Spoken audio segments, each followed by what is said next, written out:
Hello, hello, hello. This is Tom from Tom and Ruth Philippine Adventures. I'm in the jungles here. I'm here in the Philippines, and as you know, today we're going to talk about a subject that I've not talked about. And this subject is very important. Well, it is if you own a car or a truck or a motorcycle or any kind of transportation you plan on driving. You may need to look at this. We're going to talk about today is if you don't have this, you're in trouble. You can actually lose your car, vehicle, motorcycle, insurance. They have two different kinds of insurance here, and you need to make sure you take a look at both these policies to make sure you get the right one that's for you. And so, and not only that, get more quotes. So we're going to talk about this. It's very important. And today.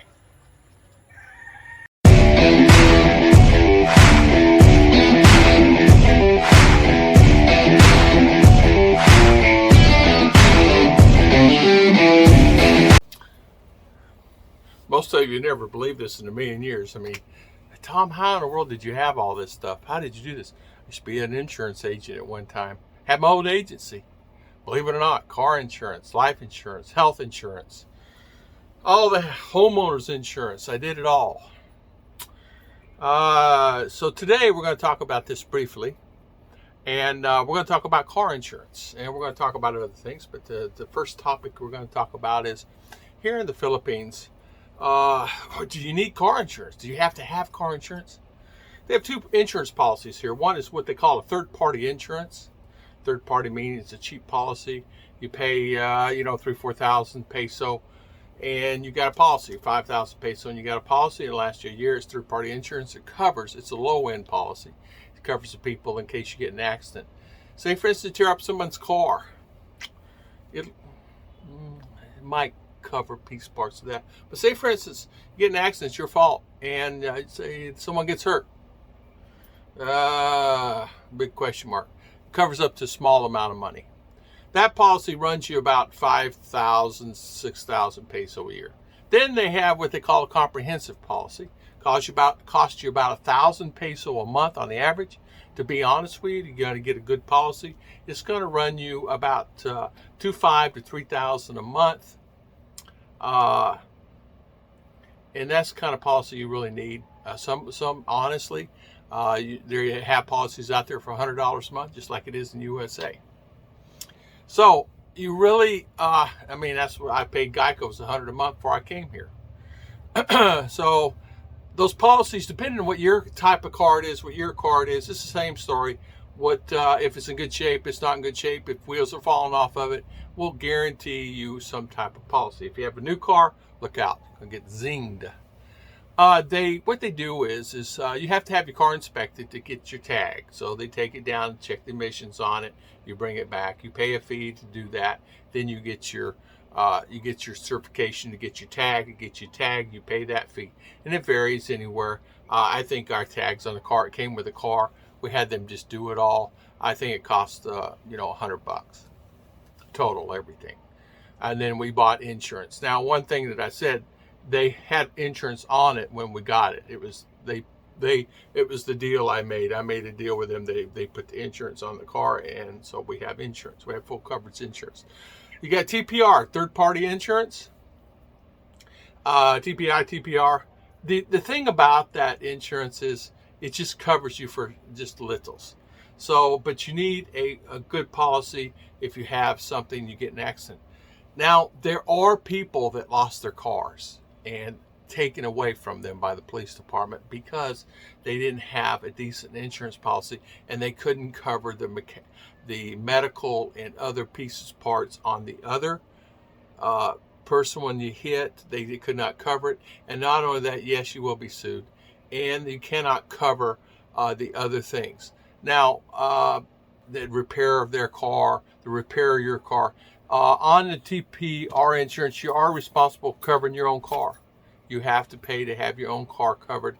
You have to repair it yourself.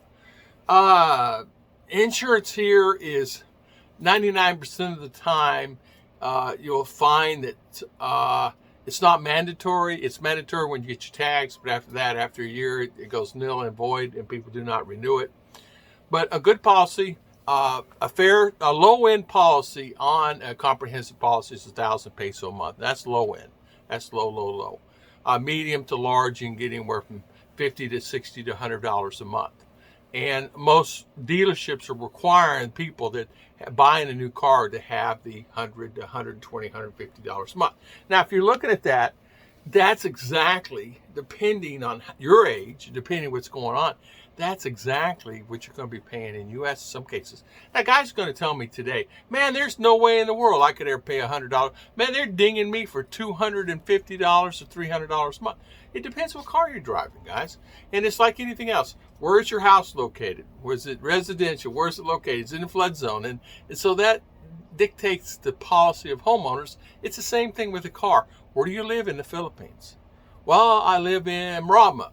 Okay, well, the rates are a little more expensive. Why are they more expensive here? Well, it's been known to have this.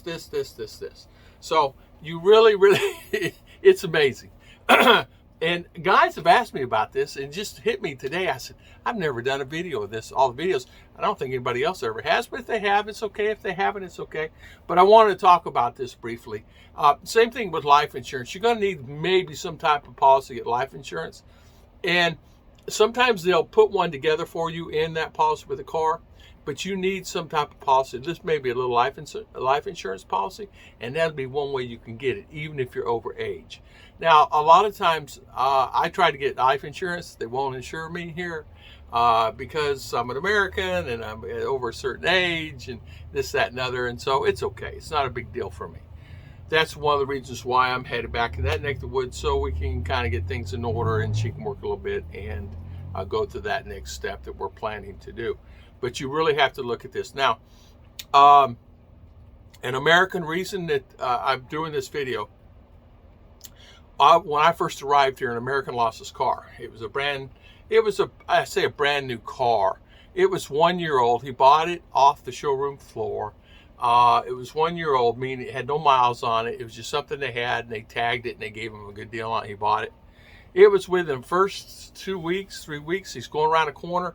Another car was coming around the corner. The car, bigger truck than his car, dinged him.